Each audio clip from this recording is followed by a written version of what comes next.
And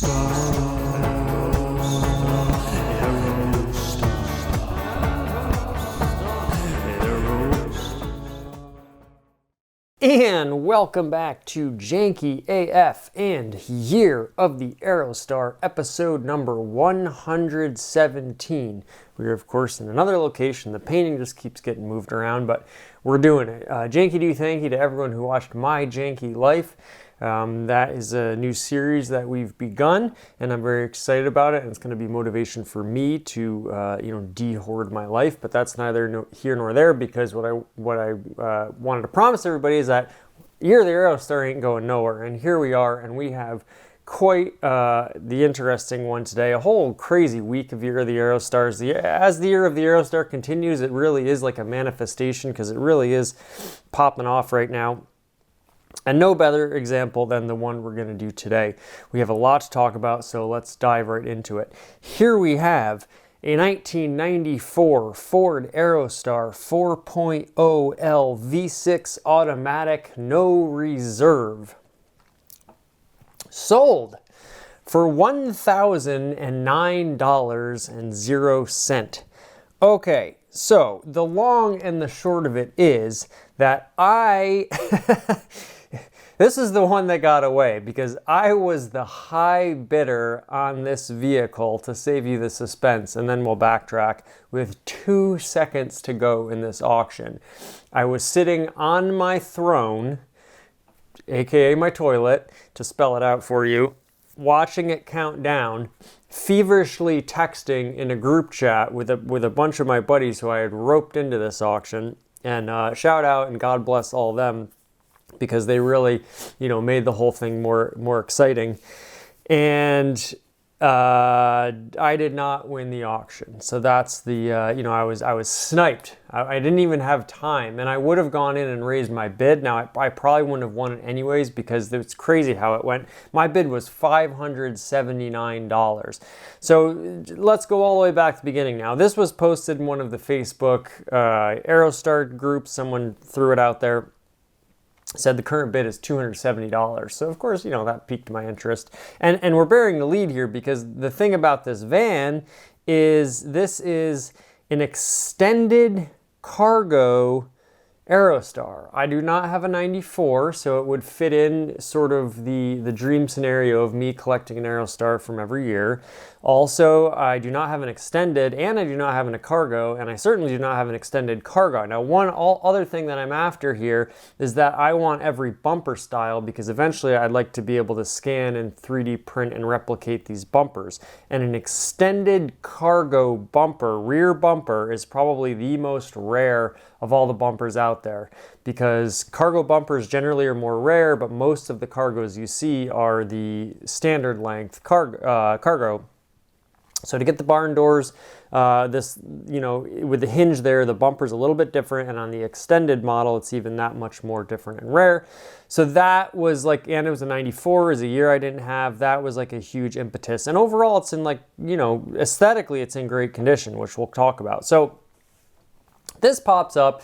I say, it's in California. Of course, I message my good Aerostar buddy Antonio, and shout out to him. And he's got this. He's always just put so much work into his Aerostar. It's two-tone brown over tan. He just makes it better and better. And I have so much respect for how much he's put into that vehicle. So I talk to him. I say, "How far are you from Orange?"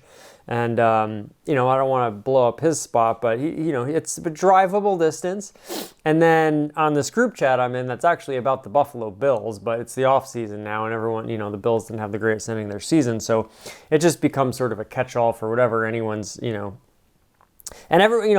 it's like a enabling, but it's like a healthy enabling, if that is such a thing. Like, it's nice when you're on these crazy missions to collect these Aerostars. Good friends, what good friends they are, that they kind of play along and get into it and encourage me, and they're happy. I think they genuinely respect the Aerostar, not only, vis-a-vis their friendship with me, but I think I'd like to think anyways that my talking about it has rubbed off a little bit, and then they genuinely respect it. if nothing else, it's a funny thing to talk about. So I send this listing. Now, my good friend JJ, who is my other good friend Roberto's older brother, he lives very close to this area. And I didn't know quite how close, and I don't want to blow up his spot either, but I've sort of given it away. I actually, maybe you could see on this screen grab, this is certainly public information if you want to look it up, but it's in California somewhere. So, before you know it, we're talking about the street that he lives on and his wife and kids, and, you know, joking about, you know, maybe they're gonna, you know, turn it into their family van, or he's gonna camp inside it, or the kids are gonna paint it. Apparently on his street, there's a fella named Ron who has sort of like a dilapidated El Camino that just sits in the street. So now all of a sudden, not only is he close by, he's willingly, you know, I have basically a spot to keep this Aerostar for at least a few weeks or months. You know, I don't want to outwear my welcome, but if, you know, if as long as there's progress happening and there's a plan in formation, you know, he has agreed, God bless him, to store this Aerostar. So really the only thing I need to figure out now is, and the other thing is, so you need to register with this. This is Just Donated. So you need to register with Just Donated to bid, especially if you're like an out-of-state bidder or something like that. So, but just even generally. Now, I think I saw somewhere on the reviews of this eBay site, there was a person saying, oh, they gave me a little extra time because I was far away, blah, blah, blah. So first thing I need to do before I even think about bidding, I'm going to play by the rules. As I message them, I say, hey, I'm out of state. I have a person who's willing to store the vehicle for me. I can get it moved after I buy it. I just want to know if there's any way I can get a little bit of a grace period on the vehicle, because I'm out of state. You know, it's going to, bidding's ending on a Thursday. It might take me like, you know, a couple days to get my ducks in a row. And they want this. They said if they don't have full payment and the car's not moved within 3 days, I believe, then all of a sudden they start hitting you with fees, which I understand. They don't want any deadbeat buyers, blah, blah, blah. So I'm like, can I get a little bit of a grace period?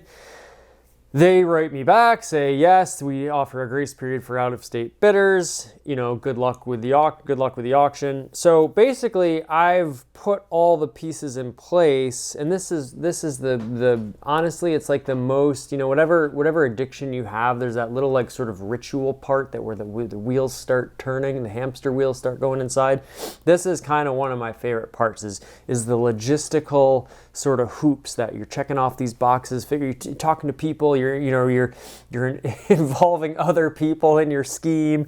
You're pulling favors. You're talking to the powers that be. So I already had a plan.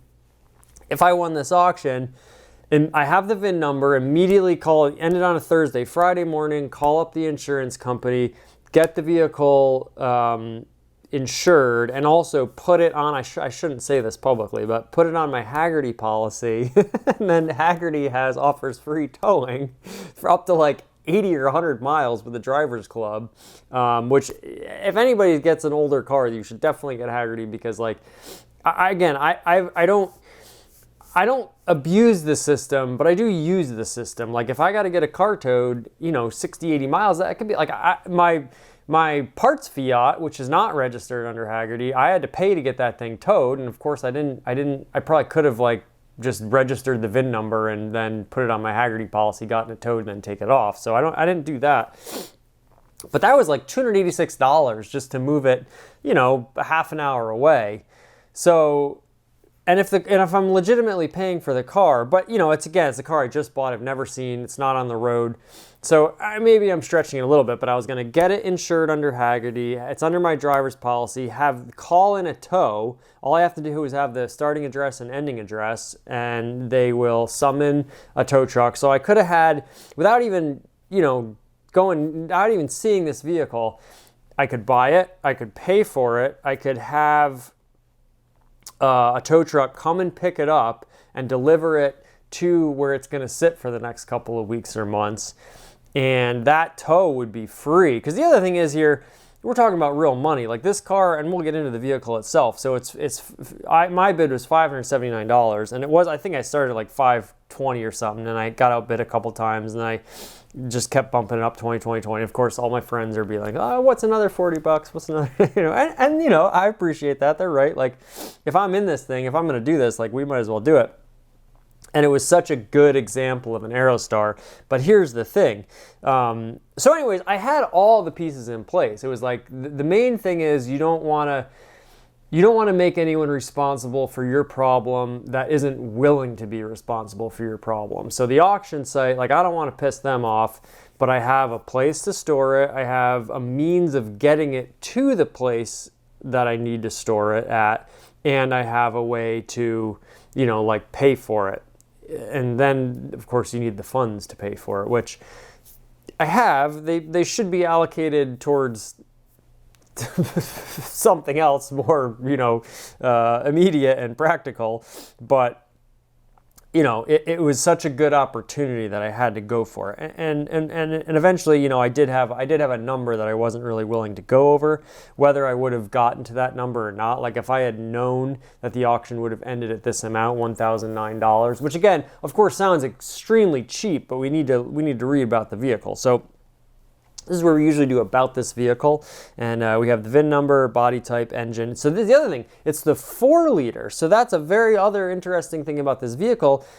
The 4-liter only came standard on all-wheel drive models. Now, if this was an all-wheel drive cargo extended Aerostar, I would have been way over the ending bid, and I'm sure the other people would have too, because that you pay a huge premium for all-wheel drive. But it's a rear-wheel drive, but it was optioned up to the 4-liter, which is very interesting. So extremely rare spec. Oxford white, apparently they call it. Rear-wheel drive. So mileage, year 1994, mileage 203,589. So I always say that I've seen plenty of Aerostars in the 280 to 300K range. It's not necessarily a determining factor in whether I'm going to buy the vehicle, but it is a 200,000 mile vehicle, which it looks incredibly good for 200,000 miles. I won't read too much about this auction site, but all new bidders must contact us via eBay Messenger. We have spam filters. The vehicles are located in California. Your bid is binding. Only bid if you intend to win. Watch the auction closely. If outbid, you may become high bidder again if the bid above yours is canceled. Now, I did think about that too. Failure to pay for any reason on your behalf will result in a lifetime block. Every auction listing has a buyer's fee. That's another interesting thing if there's no reserve. So, you know, they hit you with all these big yellow words to like basically be like, listen, like don't waste our time. We won't waste yours. So then there's a buyer's fee under $100, under $1,000, $130. From $1,000 to $1999, $170. So then you got to start adding these up. So even if I get this car for less than $600, you got the buyer's fee. You're going to have to put it on an insurance policy. That's going to cost money. Eventually, you're going to have to register and then listen to the item description. 1994 Ford Aerostar, odometer 203,589, drivetrain 4.0 liter 6-cylinder engine, automatic transmission. The vehicle runs and drives, battery is good, needs engine service, brakes need to be repaired, needs suspension work. So right there, AC does not blow cold. I'm not really worried about that. Vehicle has, and this is another funny part of our group chat where I was saying how it runs and drives. I mean, in theory, it could have maybe driven actually to the site, but then, you know, then I'm getting my friend implicated and going over there with a ride, driving it over. If it breaks down, what do you do? It's not registered. So getting it towed is really the way. Vehicle has only been alley tested, not tested on public roads or highway speeds.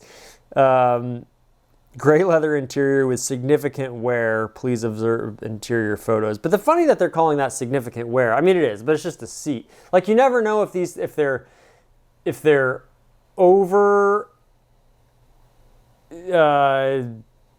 If they're making the damage seem worse than it is, or if they're making the damage seem less than it is, or the work that needs. I mean, because when you see engine service, that could be it needs a head gasket, or that could be it needs a valve cover gasket, or that could be it needs an oil change. You know, Really don't know. Brakes need to be repaired. Okay. Like that could mean it needs new pads, or that could mean it needs new rotors, pads, and calipers, and lines.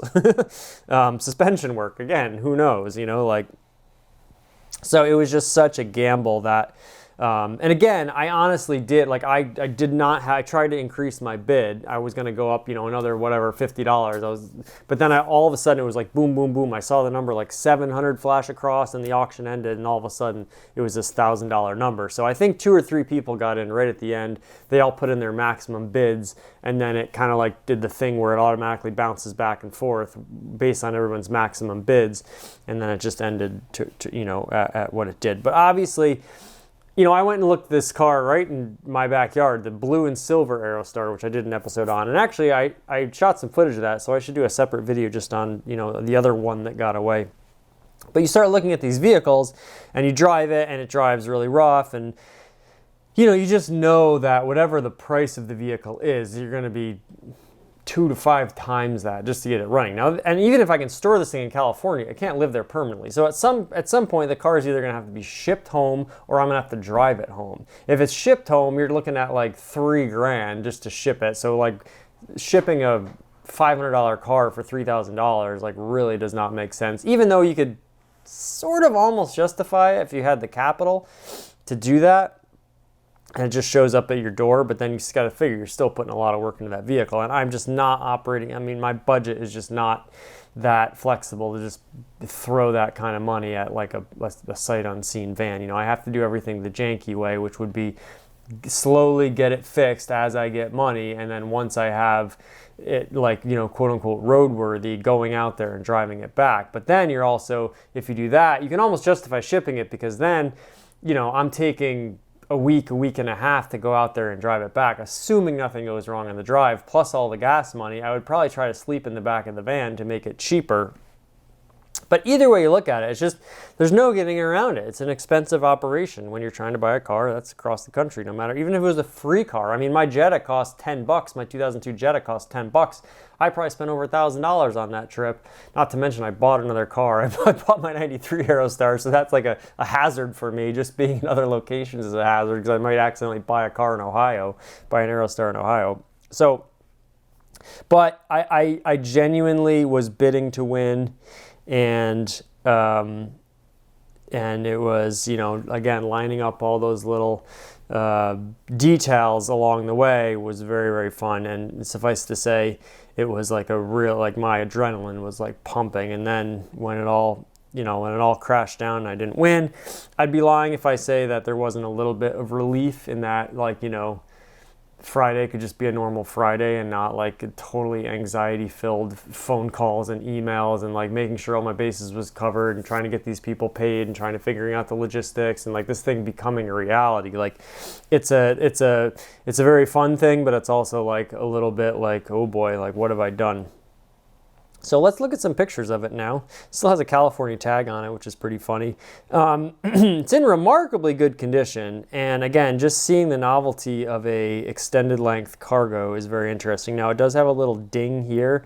I don't know, immediately I was like, oh, I should paint this vehicle. I would paint this vehicle. I've always wanted an Aerostar in like a total janky painting livery, like an orange and yellow. I've always painted a couple cars. I've never painted an Aerostar.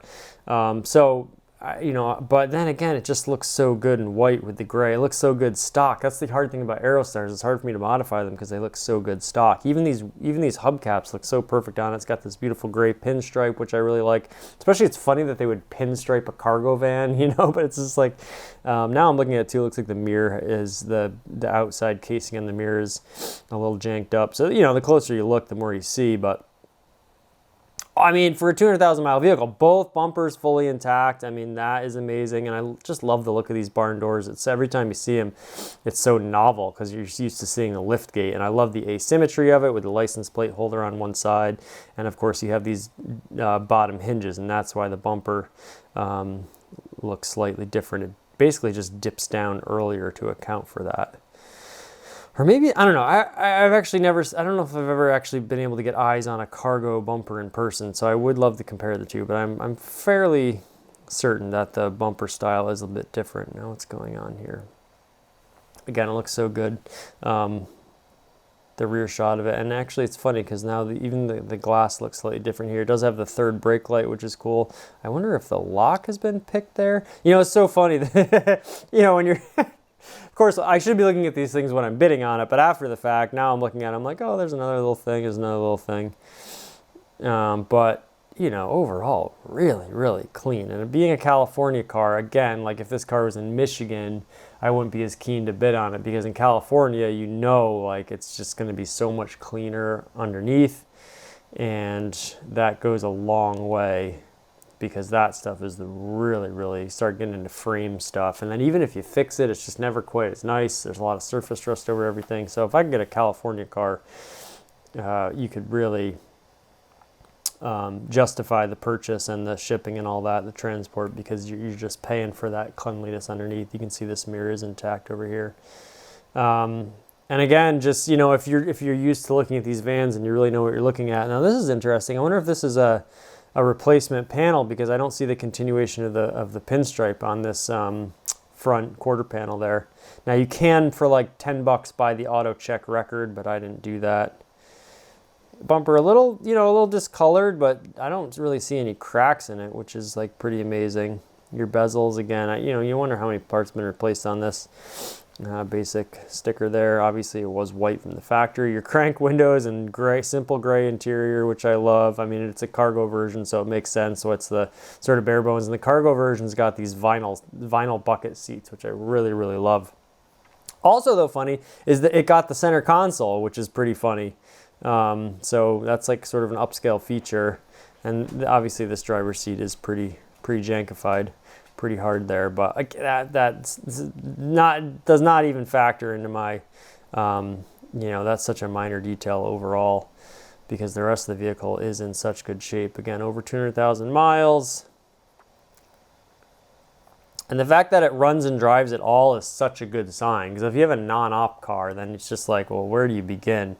I see like a little button there. I wonder if that's factory or if that's some aftermarket thing. It's funny, even the radio didn't even get like a cassette player. It's so funny how they like cheaped out on this stuff. Because like, you know, most Aerostars, I think at least got like a cassette player. You have some dead buttons here, but apparently they wanted to save like, you know, 40 cents or whatever by not putting the cassette player in there on the cargo version. And then, you know, the interior just completely bare bones basic. It looks like this floor here was kind of factory, and not just, they actually gave you a piece of flooring and not just like sheet metal, because it looks like these little pockets are sort of designed. You do see a little bit of surface rust, but I can't imagine, I don't think they actually do show you the underside of the vehicle, but I really can't imagine that there's much rust on the underside of this vehicle.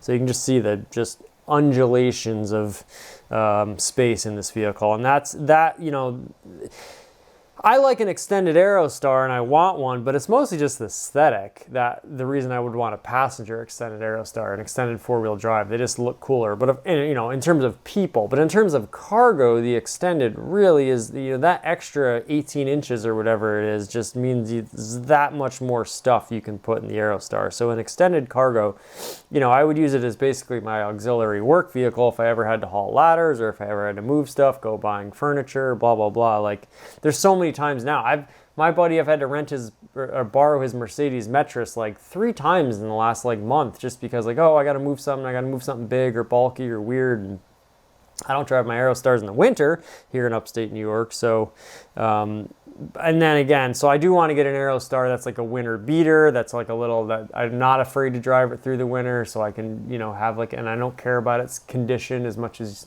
I'm capable of not caring about an Aerostar's condition. I would undercoat it. But if it had some surface rust or rocker panel rust on it already, then I wouldn't even care. I might even rip the bumpers just right off and put them on another vehicle, and so I don't have to worry about them cracking. And it would just be like a total like beater Aerostar, like that all black rattle can extended one down in Tennessee I did a few episodes ago. That would be like perfect. But it's still an Aerostar, and it has all the, you can see the 4-liter engine looks a little bit different, the 3-liter in there.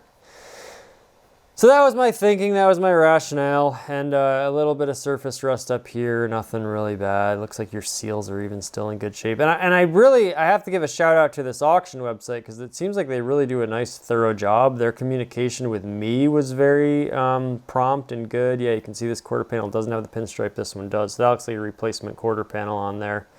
Again, I would have thought about painting this vehicle.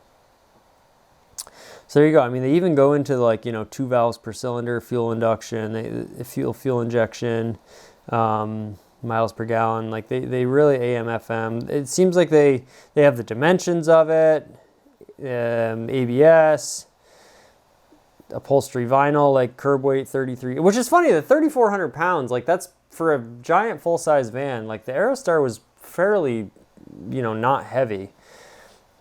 I always forget that the curb weight on them is so low. So Just Donated Inc., that's the auction site. And they do a very, very thorough, comprehensive job, which I really appreciate. So there you have it. That is the 1994 Aerostar Extended Cargo that I bid on and was outbid. I was outbid with 2 seconds to go in the auction. So the one that got away.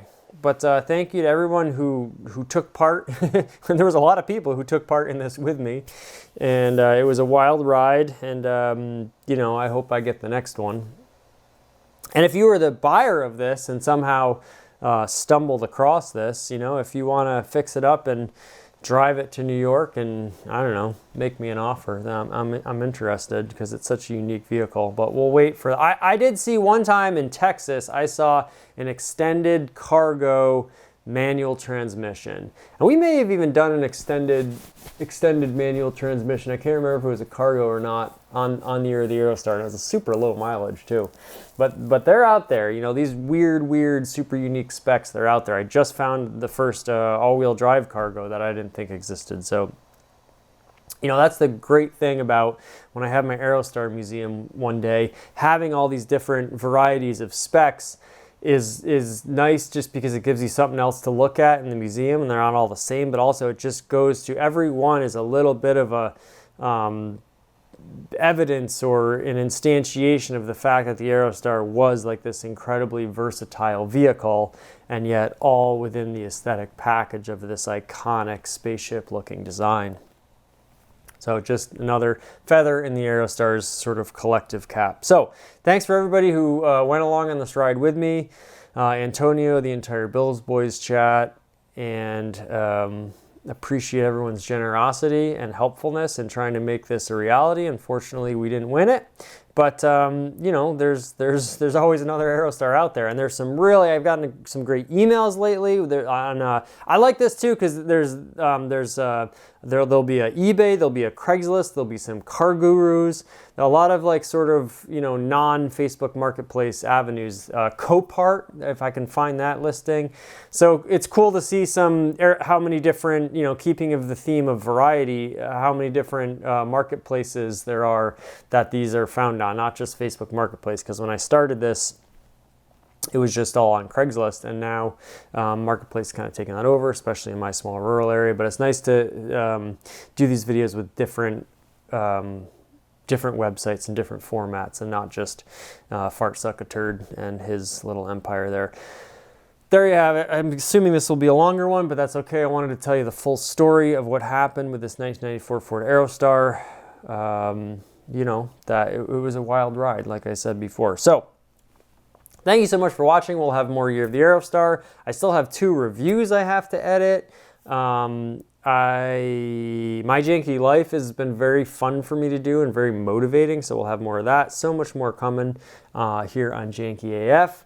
We thank you for watching. We'll have another Year of the Aerostar coming very soon. And until then, Janky do thanky.